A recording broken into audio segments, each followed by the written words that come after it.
pour réussir ta to-do list à rallonge. J'ai remarqué que aujourd'hui j'ai fait énormément de choses et que cette semaine j'ai une to-do list à rallonge, donc je voulais vous partager mes conseils pour réussir vos to-do list. Le plus gros problème des to-do list, c'est quand elles sont à rallonge et du coup ça peut être très décourageant, démotivant. Voici ici 9 conseils que j'utilise pour m'encourager à réaliser ma to-do list. C'est surtout 9 conseils pour nous éviter de procrastiner et aussi pour faire un maximum de choses dans la journée, sachant que c'est tout à fait normal d'avoir besoin de jours de repos, d'avoir besoin de moments de calme.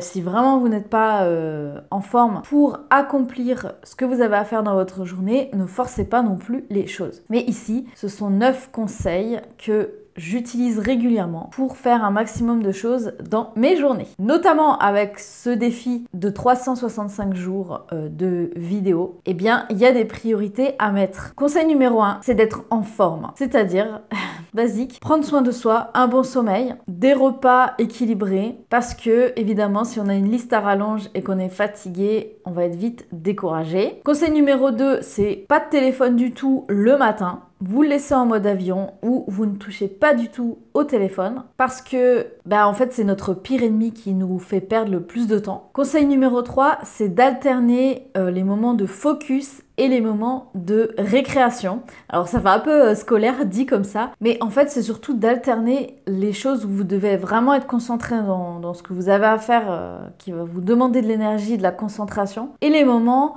où justement vous vous éclatez, où vous avez envie de le faire, de vous faire de réelles pauses et de réels moments de joie. Ça peut être de danser, ça peut être d'aller marcher, d'aller nager. Conseil numéro 4, c'est pourquoi tu fais les choses.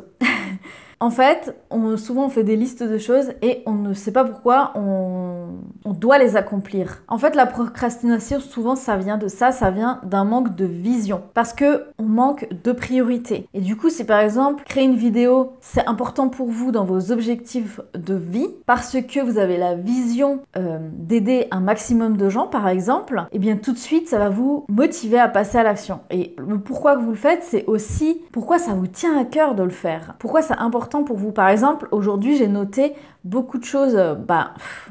C'est ça qui m'a motivée à faire cette vidéo, c'est que j'ai fait beaucoup de choses aujourd'hui. Et finalement, j'ai alterné entre les choses à faire à la maison, mes projets clients, la réalisation de cette vidéo, ranger la maison. Pourquoi ? Parce que moi, c'est important pour moi d'être dans un environnement de vie qui soit propre, organisé et qui soit rangé. Donc pour moi, c'est l'une de mes priorités. Manger sainement, avoir ce qu'il faut pour manger dans la journée pendant que je travaille à la maison, ça c'est important pour moi aussi. Donc j'aime bien organiser mes menus aussi. Des fois je fais du 2 en 1, c'est-à-dire je suis allée faire un bain de mer ce matin et je sais qu'il y a une benne à verre à côté de la plage, et bien j'en profite pour vider les verres de la maison. 5e astuce, c'est de fixer les priorités de la journée. Parce qu'on va avoir des choses à faire qui des fois vont prendre que 5 minutes, donc ça c'est important de les faire rapidement.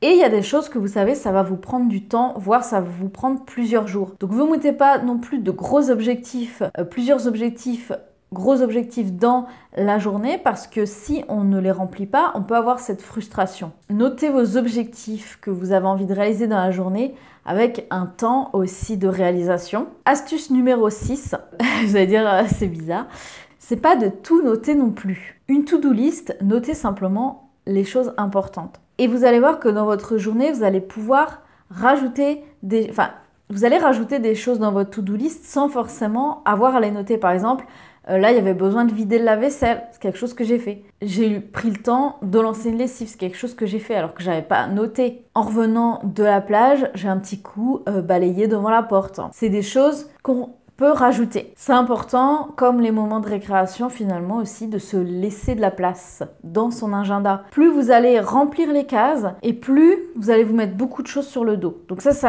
intéressant aussi de se laisser du temps, de se laisser des plages horaires libres, du temps libre. Astuce numéro 7, c'est de boire de l'eau. C'est pas parce que c'est la canicule en ce moment, voilà, vous buvez beaucoup d'eau, mais en fait, il faut le faire toute l'année. Parce que l'eau, surtout quand on travaille devant un ordinateur, heures. Surtout si je travaille dans un bureau, ça demande énormément d'énergie cérébrale. Et du coup, on va vite se fatiguer. Et des fois, on va être fatigué, mais simplement, on manque d'eau. Et enfin, dernier conseil, c'est de temps en temps de revenir en pleine conscience. On est tellement speed dans notre quotidien, on peut être stressé aussi par des choses, par des nouvelles, par des événements qui vont se passer dans la journée. Donc c'est important de revenir dans l'instant présent. Parce que l'instant présent, c'est là où tout se passe. C'est là où vous dialoguez avec votre âme. C'est là que vous recevez les messages dont vous avez besoin d'entendre. Mais ça vient à l'intérieur de soi. Donc simplement revenir à l'instant présent. Quel temps il fait? Regarder le ciel. Prendre 3 grandes respirations. Et là déjà,